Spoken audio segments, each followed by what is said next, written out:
Howdy, folks. It's your old pal David Cobb coming to you on the Green News Network. And with a hat tip and a nod to Gil Scott-Heron, let's remember, the revolution will not be televised, but it will be brought to you over non-corporately sources of news, information, and analysis. And that includes this program, Democracy in Action. Very special guest for us today, Chelsea Lyons, who is coming at us from an automobile. That's how hardcore Chelsea Lyons is. She is literally in a car coming back from the People's Summit, headed back to Flint, Michigan. Chelsea Lyons, welcome to Democracy in Action on the Green News Network. Thank you. Thank you. So, and by the way, let's just, so I know that you've got a driver there, so let's put, tell us who's driving you. Angelo Season from the Wolves Den in Flint. We're leaving Chicago. We've been in the car for hours and hours today, leaving Chicago, going back to Flint. So, and you know, Angelo and I met Chelsea you through Standing Rock, right? And then I reconnected with you because of Flint, and we're going to talk about both of those things. But before we do, I have the privilege of knowing you as a social change agent. I want to give you an opportunity to introduce yourself to our viewers. So tell us a little bit about Chelsea Lyons and why you do what you do. Oh, yes. I love this part, bio time. I was a lead organizer for the grassroots Bernie Sanders campaign, and I was a delegate for the Bernie Sanders campaign in Hawaii. And then I realized that basically that system was going to fail us entirely. And from there, about a month later, I went to Standing Rock, and I was there for 5 months. And since then, I've been to 5 or 6 different camps around the country. And now we're in Flint, Michigan, where we just started the new camp. And here we are. So, you know, one of the things that I have appreciated about you, Chelsea, is that you cut to the chase and you're willing to have honest conversation about difficult things. I, like you, am a revolutionary, right? I don't make any bones about it. Like, we need to restructure this society. We've got to have real talk about white supremacy, imperialism, capitalism, and patriarchy. We can't fool around and tinker at the margins. How am I doing so far? I mean, you're absolutely right. Everybody is afraid to say what they're actually thinking. There are a lot of people in that room thinking similar things to what I'm thinking, but they're never going to say it because they don't want to upset their peers, or they don't want to upset the establishment that is putting it on. And we're taught to be polite instead of being honest about what is actually happening. And we don't have time for that shit. So we don't, because we are in an ecological, political, and economic crisis. We are literally experiencing the beginning of full-fledged systems failure, and we don't have time not to have honest conversation. Now, I want to be clear. We have to be courteous, respectful, and kind and loving to each other, but we also have to have we have to say how the cow ate the cabbage. That's how where I'm from, we say, right? We got to actually have honest, hard conversation. So I am going to get back to Standing Rock, but before we do that, I actually want to remind viewers, if you are appreciating this conversation, please share this, comment on it. Let's make sure this blows up so that the Wolves Den can actually get all the attention and credit that it deserves. Chelsea, you and Angelo and a crew of folks from the Wolves Den are coming back from the People's Summit in Chicago.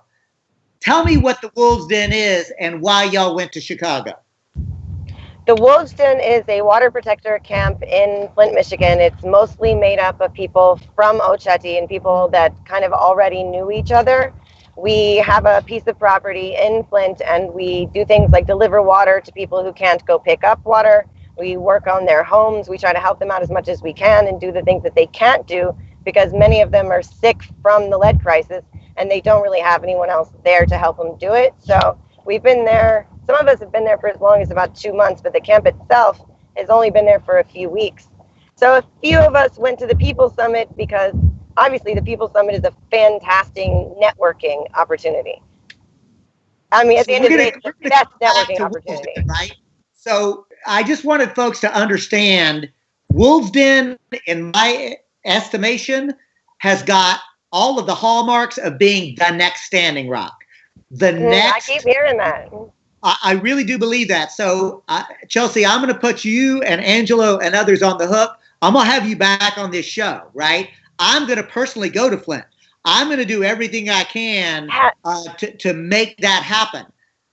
And so I want you, the viewer, to understand. So tell us where folks can go to learn more about Camp Wolves Den. They can go to our Facebook page, which is at Wolves Den Crew. So you just go look it up, and then it has the links to all of our email addresses, PO box, funding, everything. So, but I wouldn't go as far to say that it's going to be like the next Standing Rock. I don't think there's ever going to be another Standing Rock. It's going to be something awesome, though. Yeah, it is going to be awesome, and I appreciate you sort of the care that you use, because Standing Rock was clearly a magical moment.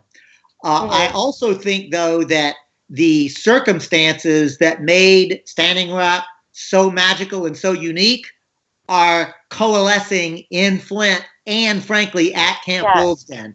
I visited Camp Wolves Den, and like all of the elements are there. It's just not soup yet, right? But it looks like it's congealing. So I mean, it's only been a few weeks, and it's doing far better than anyone could have possibly expected. There's been so many fantastic people who have come there. The energy of that camp is amazing, and every single person within that camp is getting up and working every day to support Flint, and that's why it's working. That's why the Wolves Den is becoming successful right now, is because they are actually doing work to help people, and people love that.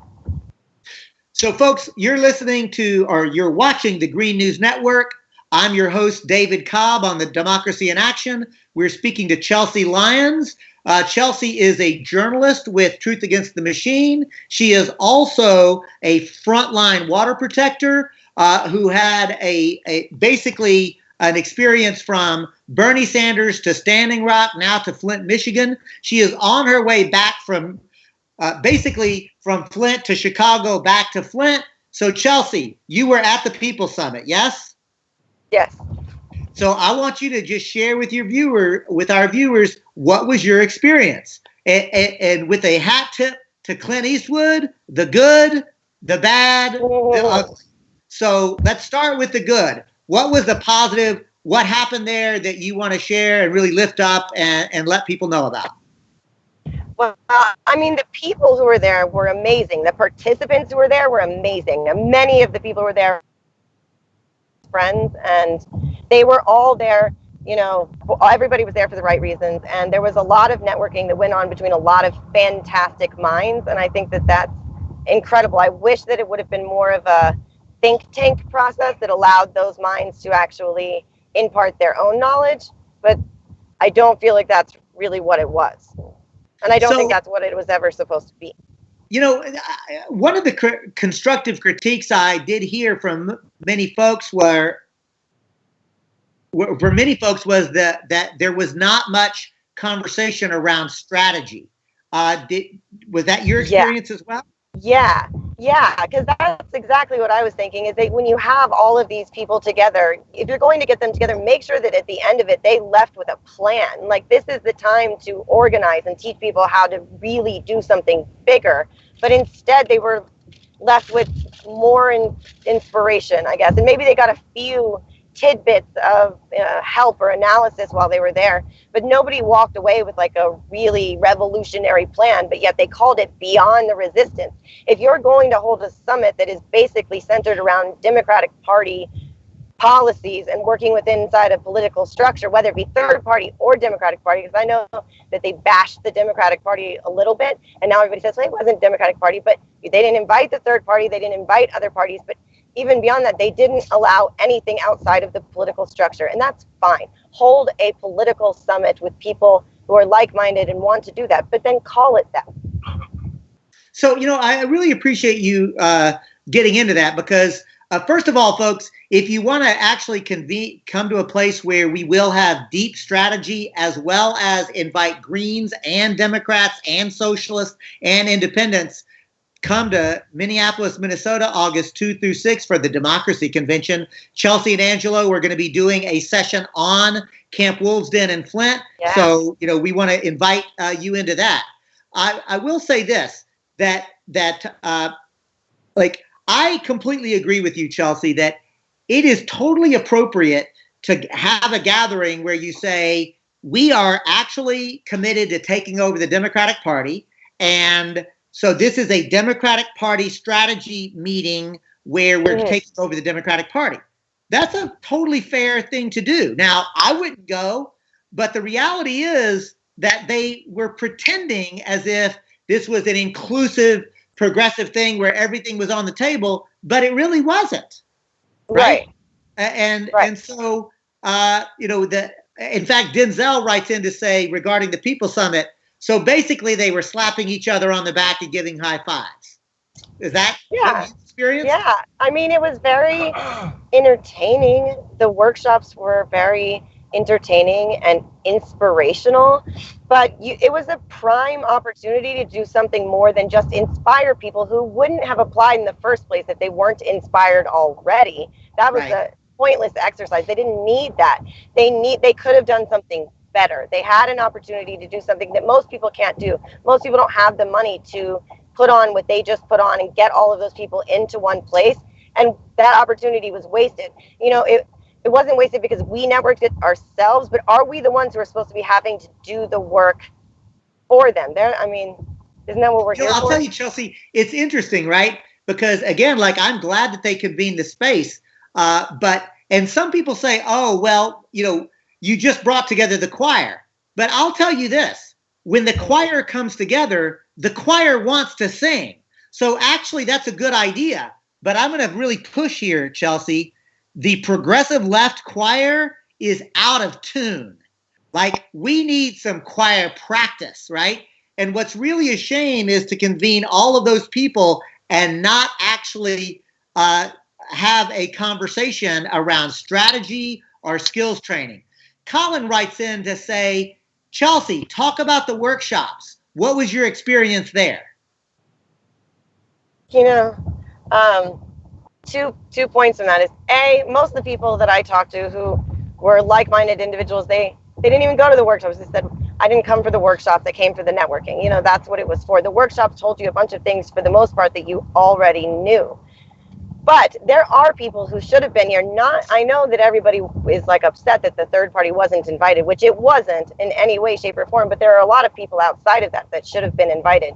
Where is the bank exit movement that did amazing work this year? Why aren't they teaching people at the People Summit how to do that in their cities? That's a huge thing. Why isn't Joy Braun here talking about the work that she's doing in the camp that she started? Why aren't the people who have done amazing work this year teaching people how to do it themselves? Instead, they're teaching them, they're just filling space. So I do want to say, was there any workshop that you found particularly helpful? Was there any workshop that you were like, what the hell is that all about? Again, I am a believer in constructive critique and self-critique. So and because I want to do better, right? So I'm trying to learn from this. So what, in your experience, was there a workshop that you really want to lift up and say, this workshop on this topic facilitated by this person really needs to be acknowledged? And if there's not one, you can say that too. I'm not going to say that there wasn't one. I know a lot of people really felt like there was. They felt like they got a lot out of it. And I am so glad that there are a lot of people who were very satisfied by their experience in the workshops that they went to, and I not so much. So we've got several questions. So you not so much, and that's totally fair. I got to tell you, you mentioned the lack of the bank exit movement, and by the way, I bank exited because of the movement. So I am a perfect example of that. There's a lot of comments on the thread coming in asking if it's true that there was not anti-war sessions at the summit. I do not believe that there was anything about anti-war. So again, a lot of people were offended by that, and I can see why. It was kind of left off the agenda. So again, we're about to, and we're getting a couple of comments about the Wolves Den. So I promise you folks, we're going to switch to that as soon as we finish up here. So in terms of the People's Summit, Chelsea, I just want to know, do you have any final thoughts or comments or questions about the People's Summit that you wanted to talk about?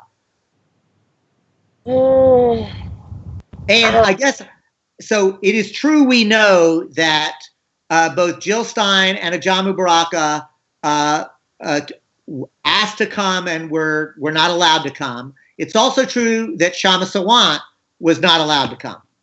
Yeah, but if you walk around that building, they all tell you that she had scheduling conflicts, and that's the narrative they've painted for everything. That's the same thing that they said about Tulsi, but like this verifies the fact that this actually happened. She was she wasn't allowed to come. So, but that's the narrative that they're pushing. Why are there false narratives within this? It's just red flags. Whoa. So I can tell you with certainty, I know that Shama Sawant was actually not allowed to come and speak. I know for a fact that Jill and Ajamu were not allowed to come and speak. Are you telling me that Tulsi Gabbard was also not allowed to come? I've gotten verification from you about the rumor that I heard about Tulsi or about Jill, but the rumor about Tulsi is the same, right? But it's a rumor. I haven't verified that yet. The same narrative that they're pushing for Jill is the narrative they're pushing for Tulsi. Everybody has scheduling conflict. Had a scheduling conflict. That's not true, right? I reached out to them asking for Jill and Ajamu to be there. So, like, if they're saying there's a scheduling conflict, that's not true. I can debunk that. If Jill Stein had actually asked them to do a workshop or to speak at this event, she should have been allowed. She was part of the resistance this year, and if this is a summit of the resistance, how do you not invite those people? Right. So Did she not do work this year within the resistance? Right. I'm with you. So look, I do want to make sure that we switch back to the Wolves Den. Jill Stein is going to come to the Wolves Den. That's right, Jill Stein. I'm going to bring Jill to the Wolves Den. You can guarantee that. Just like Jill was at Standing Rock, by the way, right? I mean, exactly. Okay. We're going to get her to spray paint some stuff. Say that again, but Chelsea. Legally, it'll be legal this time. We're not going to get her arrested. It'll be on private property. So we're gonna actually have. You know what we need to do is we need to actually have Jill spray paint something, and then let's auction it so that we can actually make some money for the Wolves Den for it. We should do that. We should totally do that. You talk to Jill about it. Alicia wants to know, before we go to the Wolves Den, last thing about this one is, was there anything about in the summit about election integrity or about reforming election systems? Yeah. I mean, they focused very hard on how to reform the political structure. But election integrity and stolen elections, did they talk about that? They did not in any way mention that our election was stolen this year in the primary. They didn't mention any of that, which they should have. And that's another thing about these fucking summits that are held by these people. This is one of the most horrendous things that happened this year. There was actually an election that was proven to be stolen in our country, and they say nothing. He says nothing. None of them say a word about it. We are completely factually aware that there is no fucking democracy, and nobody says a word about it. Okay, so I'm going to shift gears because, as you know, I'm a revolutionary who engages in electoral politics, and I do direct action.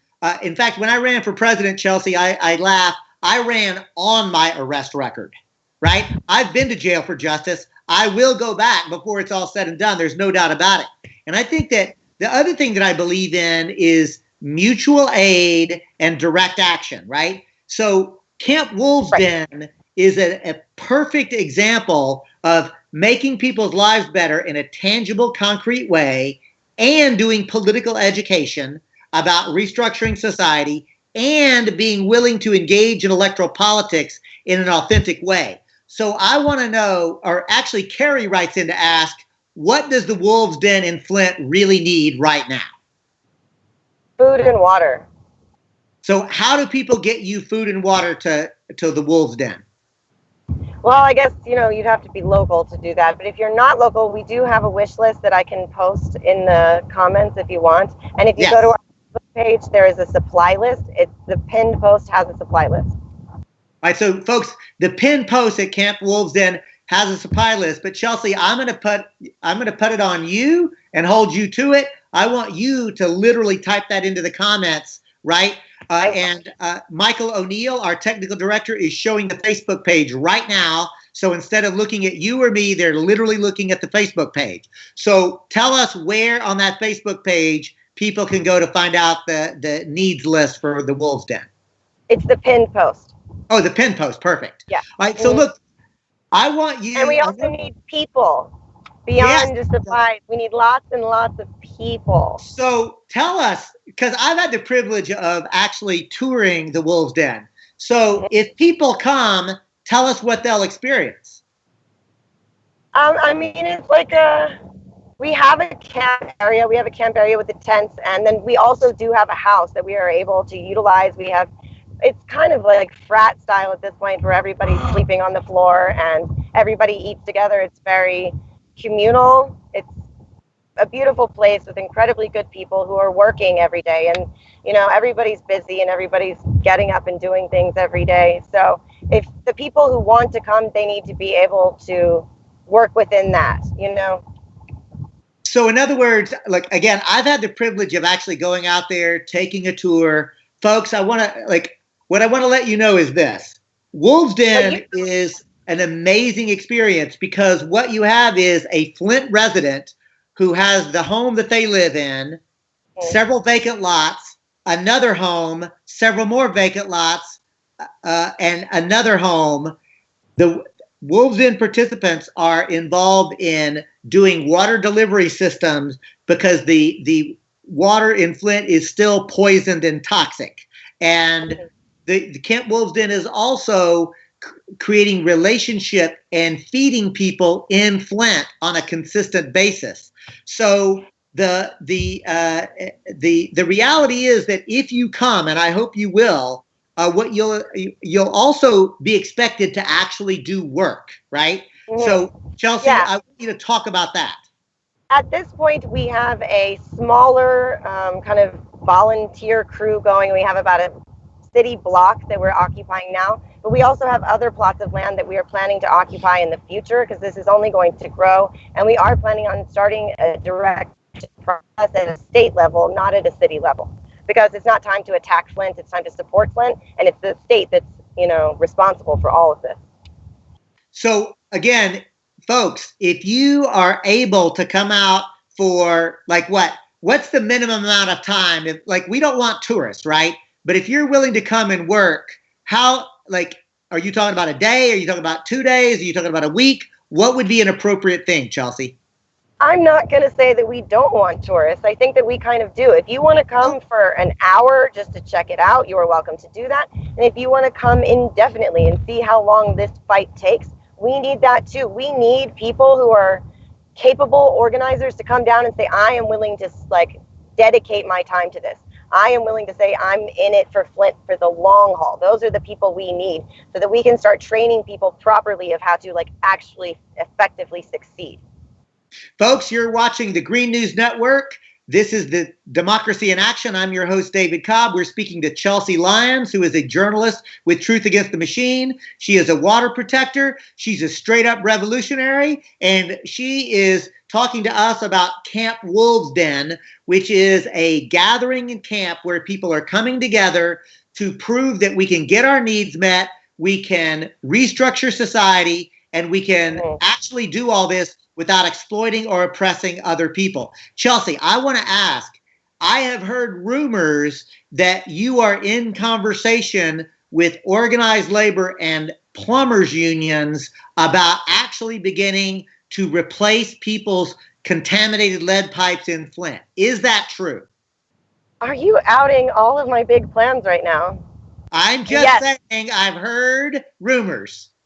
Yes, there is conversations about doing a mass deployment in the summer of veterans groups and other outside the box organizations that are willing to work together to do something big for Flint in the near future. And one of the ideas that we are discussing is the replacement of the pipes in people's homes, because that's what needs to be done. That's the ultimate goal in Flint, Michigan, is to make sure that all of the pipes are replaced. And if they're not going to do it, we'll do it. So this is the amazing thing, folks, and because like when I was talking to Chelsea and Angelo and the other people that were on the ground, the strategic thinking about concrete, tangible things and the bigger sort of narrative of restructuring society tripped off their tongues with no problem at all. I just want to say Angel or Angel, I'm not sure which, writes in to say they've got a bunch of great people at the Wolves Den. They're some of the best that they are. Oh, and by the way, Alicia writes back in to ask, can we come in a tiny camper? Chelsea. Absolutely. I have my tiny camper there right now. I know you do. I saw it. Yeah. So I think you're totally right, though, is that we're thinking on a different level already. Everyone within that camp already knows what needs to be done. Just like the people in the rooms that were there this weekend, we already know. I don't have to get those people together and convince them or inspire them. I get those people together and we start talking about what to do. And that's what we're doing at the Wolves Den. And folks, even if the words have not convinced you that Chelsea Lyons and Angelo and the crew that she's worked with are serious and hardcore, I just want to let you know that the face that you're seeing in the background is because there's one of their comrades that was literally sleeping while this interview took place, right? So yes, I've entirely disrupted these sleeping people back here with. I mean, that's how hardcore they are. Like, so I just got mad love and respect, Chelsea, for you, Angelo, and whoever is in that car. So Barron writes in to say, I will donate for pipe replacement in Flint. So Barron, talk to Barron, Chelsea.